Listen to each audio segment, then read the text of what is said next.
Assalamualaikum warahmatullahi wabarakatuh. Selamat datang kembali di perkuliahan mata kuliah pemerintahan desa dengan tema musyawarah desa. Dalam pertemuan ini, kita akan menggali lebih dalam apa itu musyawarah desa, relevansinya dengan demokrasi partisipatif deliberatif, lalu terakhir pentingnya badan pemusyawaratan desa dan masyarakat dalam musyawarah desa. Mari kita mulai. Perjalanan silih berganti peraturan perundang-undangan tentang desa memberikan pelajaran tentang bagaimana pelaksanaan demokrasi di desa. Selama ini, demokrasi di desa hanya mendaur ulang apa yang terjadi di dalam tataran nasional dan level daerah, yakni patronase, klientisme, dan oligarki. Dampaknya, pengabaian aspirasi masyarakat masih terjadi meskipun desa merupakan konstituen terbesar demokrasi. Tentu hal ini merupakan persoalan yang harus dicari solusinya. Hans Antloff pernah mengatakan dalam bukunya Negara dalam Desa bahwa untuk keluar dari demokrasi yang bersifat elektoral dan prosedural adalah dengan dua cara. Pertama, melakukan penguatan kapasitas lokal masyarakat. Yang kedua adalah meningkatkan keterlibatan masyarakat dalam proses pembuatan keputusan problem kehidupan masyarakat desa sehari-hari. Nah, dengan demikian bisa dibayangkan bahwa desa itu merupakan sebuah arena demokrasi, otonomi, partisipasi, dan kontrol bagi warga masyarakat. Desa adalah sebuah miniatur negara. Senada dengan Hans Antloff, menurut Habermas, kebijakan publik dibuat harus melalui uji publik dan melalui proses diskursus dalam ruang publik. Semua stakeholders memiliki kebebasan dan peluang yang sama dalam menyampaikan pendapat, pertimbangan, dan ide secara terbuka. Nah, demokrasi deliberatif ini adalah kritik dari demokrasi representatif yang dianggap tidak mampu menerjemahkan aspirasi masyarakat. Demokrasi deliberatif memberikan ruang pada komunikasi publik dalam masyarakat sipil. Nah, dengan demikian, demokrasi deliberatif menempatkan masyarakat untuk melakukan partisipasi dalam pembuatan kebijakan publik di ruang publik. Berdasarkan dari pemaparan saya yang pertama tentang bagaimana kondisi demokrasi di desa dan tantangannya, lalu bagaimana Hans Antloff kemudian menawarkan solusi atas hal tersebut, maka musyawarah desa sebetulnya bisa kita pelajari dengan menggunakan pendekatan demokrasi deliberatif partisipatif. Proses demokrasi yang diharapkan atau proses yang dikatakan oleh Hans Antloff untuk menguatkan kapasitas masyarakat dan untuk meningkatkan partisipasi masyarakat desa dalam pengambilan keputusan. Hal tersebutlah yang kemudian dilembagakan melalui musyawarah desa. Musyawarah desa menjadi forum tertinggi yang melibatkan seluruh pihak yang ada di desa dalam proses pembuatan kebijakan desa. Nah, namun perbedaannya adalah kalau kita menggunakan perspektif demokrasi liberal, maka perwujudan demokrasi deliberatifnya adalah disebutnya sebagai pengambilan suara. Namun demokrasi deliberatif yang diangkat di dalam musyawarah desa ini adalah lebih kepada bagaimana mengedepankan musyawarah mufakat ketimbang kehendak mayoritas atau minoritas. Mengedepankan musyawarah dan mufakat. Nah, ini yang sudah kita bahas pada pertemuan sebelumnya bahwa cara pandang kita mengenai demokrasi yang berlangsung di desa, itu kita tidak bisa memisahkan desa atau kita tidak bisa melihat demokrasi ada pada posisi ruang hampa, namun demokrasi itu berada pada ruang ruang yang bergesekan dengan sosio budaya yang berlaku di dalam desa. Dan mungkin setiap desa itu kita akan menemukan ciri khasnya masing-masing. Terlebih lagi kalau kita meneliti pada desa-desa adat yang memiliki norma yang hanya mungkin berlaku dan ditemukan di wilayah tersebut dan tidak kita temukan di tempat lain. Kemudian sifat desa di Indonesia yang sosial budayanya lebih mengedepankan sifat komunal dibandingkan sifat individu, itulah kemudian lebih mengangkat bahwa musyawarah mufakat itu lebih dominan dibandingkan dengan pemilihan suara. Nah, ini saya sudah pernah membahasnya pada pertemuan sebelumnya, 4 makna demokrasi pada musyawarah desa. Saya kutip dari bukunya Eko Sutoro, ada demokrasi asosiatif, inklusi deliberatif, dan protektif. Jadi bagi Eko Sutoro dalam melihat musyawarah desa itu ada 4 makna, dan bukan hanya bicara tentang deliberatif saja. Silakan kamu buka lagi buku Eko Sutoro-nya. Selanjutnya yang ingin saya tekankan pada musyawarah desa adalah peran penting yang dimiliki oleh Badan Permusyawaratan Desa dan masyarakat. BPD memiliki tanggung jawab untuk sebagai penyelenggara musyawarah desa, sedangkan pemerintah desa hanya memfasilitasi dari sisi tekniknya saja, misalnya peminjaman tempat, membuat surat undangan, dan seterusnya. Namun secara keberlangsungan acara, substantif maupun proseduralnya itu tanggung jawab terletak pada BPD. Karena BPD adalah representatif warga dan memiliki tugas untuk menampung aspirasi dan mengawasi kinerja pemerintahan desa. Musyawarah desa ini yang tadi kalau kita menggunakan pendekatan deliberatif, partisipatif, bahwa pentingnya publik diberikan wadah, gitu ya, diberikan ruang untuk menyampaikan aspirasinya.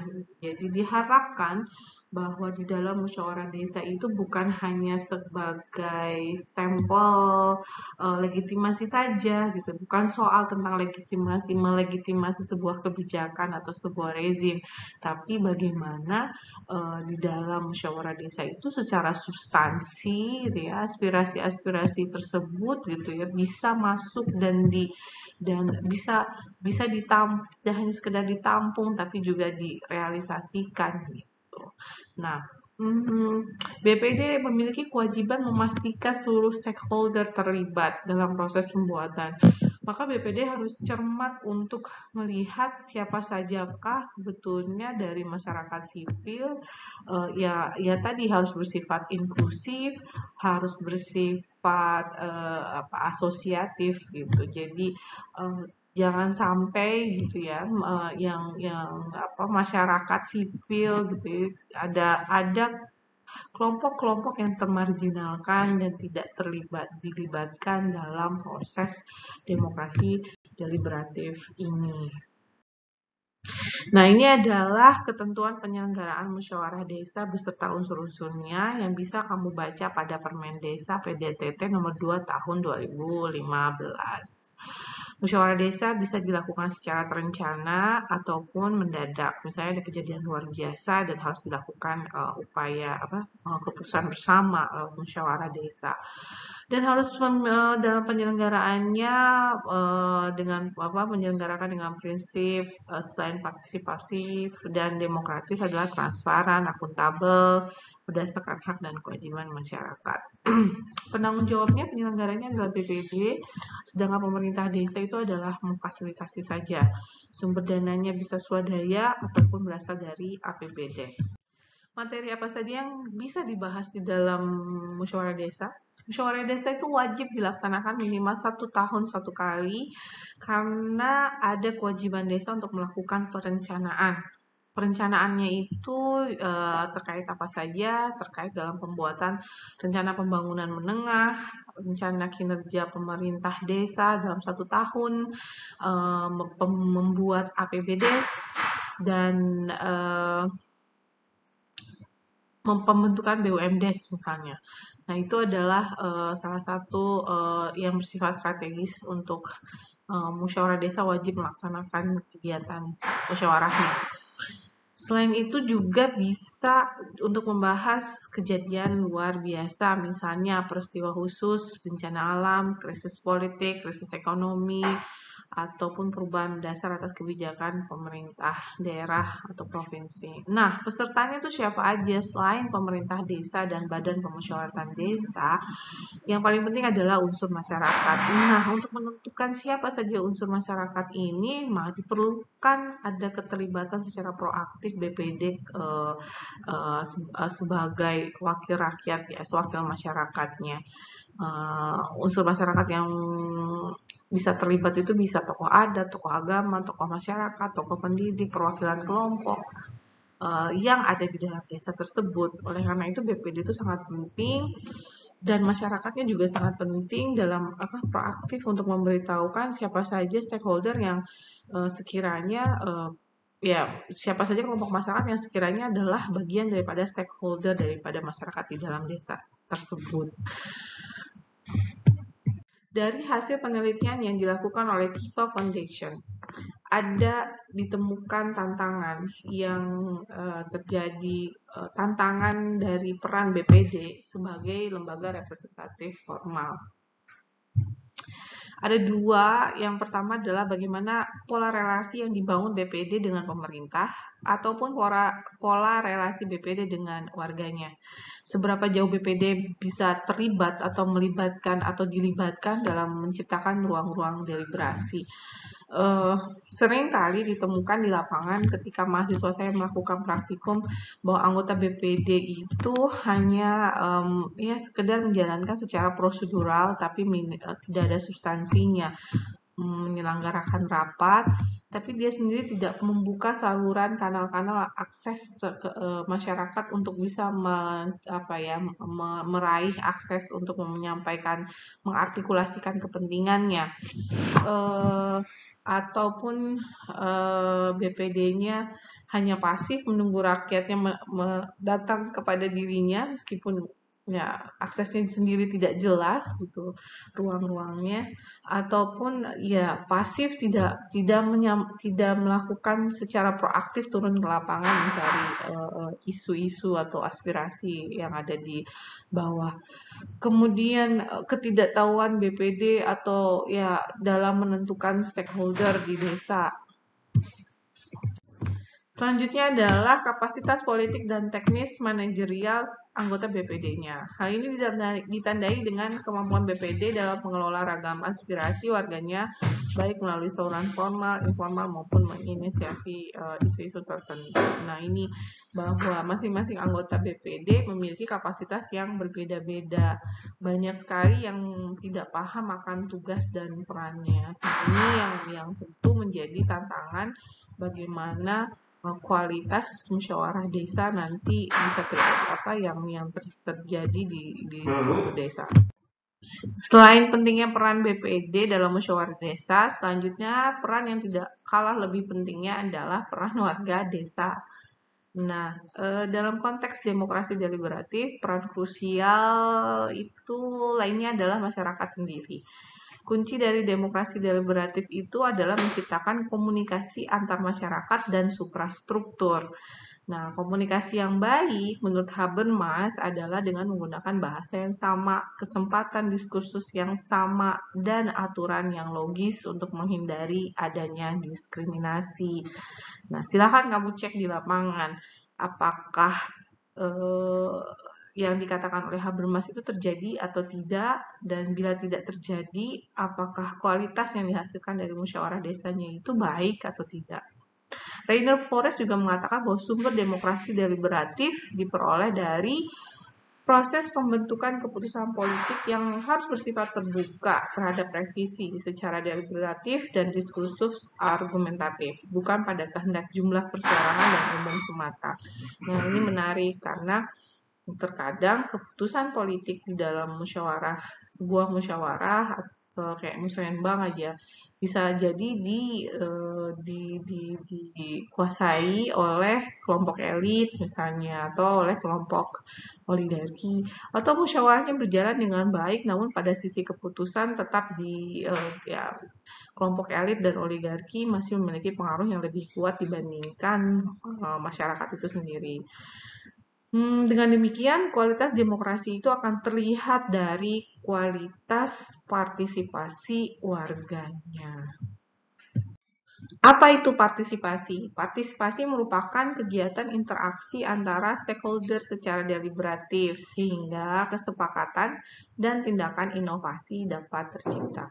Nah, partisipasi itu banyak macamnya, bisa hanya bentuk ide, tenaga, materi, maupun pemanfaatan dan pelaksanaan pelayanan. Menurut Cohen, partisipasi adalah keterlibatan masyarakat dalam proses mulai dari perencanaan, pembuatan, dan pelaksanaan pengambilan keputusan untuk berkontribusi sumber daya atau bekerja sama dalam organisasi. Nah, dan juga terlibat dalam evaluasi programnya. Tidak semua kata partisipasi itu memiliki makna yang sama. Kita menemukan masyarakat berpartisipasi, ikut turut serta dalam rapat, tapi ternyata keputusannya tetap diputuskan oleh elit. Atau bahkan ada masyarakat yang tidak dilibatkan sama sekali. Atau ada juga masyarakat yang dia terlibat dan dia mampu sampai dengan pada proses mempengaruhi keputusan, bahkan bisa merubah keputusan yang sudah ada. Nah, Einstein membagi jenis partisipasi ke dalam 8 tahapan. Tangga pertama adalah manipulation, merupakan tingkatan partisipasi yang terendah. Dan ada yang paling tinggi adalah citizen control. Nah, dari 8 tangga tersebut, Einstein membagi ke dalam 3 kategori. Ada non-partisipasi, ada tokenism, dan ada citizen power. Partisipasi ini ya bisa disalahgunakan oleh kelompok elit dan oligark. Ya, mereka menggunakan kata partisipasi ini untuk mencari legitimasi kekuasaan. Jadi kalau misalnya kamu ke lapangan, bisa jadi kamu menemukan, oh masyarakatnya terlibat. Nah, tunggu dulu, kamu harus bersifat kritis.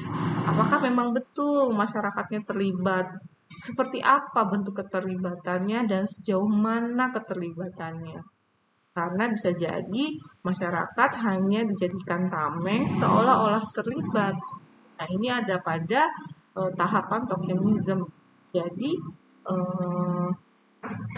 hanya sebagai syarat saja, syarat demokrasi. Tapi sesungguhnya ya itu tadi hanya demokrasi prosedural, belum pada taraf demokrasi secara kualitatifnya, substansinya gitu.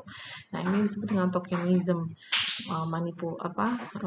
yang saya bilang tadi, seolah-olah terlibat padahal masih keputusan itu masih dipegang oleh kelompok elit. Nah, silakan kamu pelajari lebih lanjut teori tangga partisipasi Einstein. Ini menarik, hasil penelitian pelaksanaan musyawarah desa 10 desa di Jawa oleh Tifa Foundation tahun 2017. Pertama, ternyata BPD tidak mampu mengelola keragaman aspirasi warga desa, sehingga aspirasi hanya dijadikan input saja, tidak sebagai output. Nah, kalau kamu mau melihat hasil seperti ini, lalu kamu bandingkan dengan teorinya Einstein, maka partisipasi masyarakat itu masih pada level mana? Coba kamu silahkan pelajari. Yang kedua, BPD secara internal menghadapi keterbatasan dalam kapasitas politik dan manajerial teknokratis pengelolaan sebagai lembaga representatif. Nah, ketika BPD tidak memiliki atau BPD memiliki keterbatasan dalam soal bagaimana menjembatani antara aspirasi dan pemerintah desa, Nah, disinilah kesempatan kalau kepala desanya bersifat dominatif gitu, maka segala keputusan meskipun ada musyawarah desa, meskipun melibatkan stakeholder, itu sesungguhnya masih disetir oleh kepala desa. 3, kultur patronase di desa, sehingga lembaga-lembaga informal itu masih berbasiskan agama, suku lebih kuat dibandingkan BPD sendiri. Nah, itu seringkali terjadi ya. Jadi fungsi BPD itu BPD tidak berfungsi sama sekali gitu. Masyarakat yang lebih berperan di dalam proses representatifnya itu adalah pada ormas-ormas yang berbasis agama dan suku. Oke, terima kasih banyak sudah mengikuti perkuliahan kita kali ini tentang musyawarah desa. Sampai bertemu pada pertemuan selanjutnya.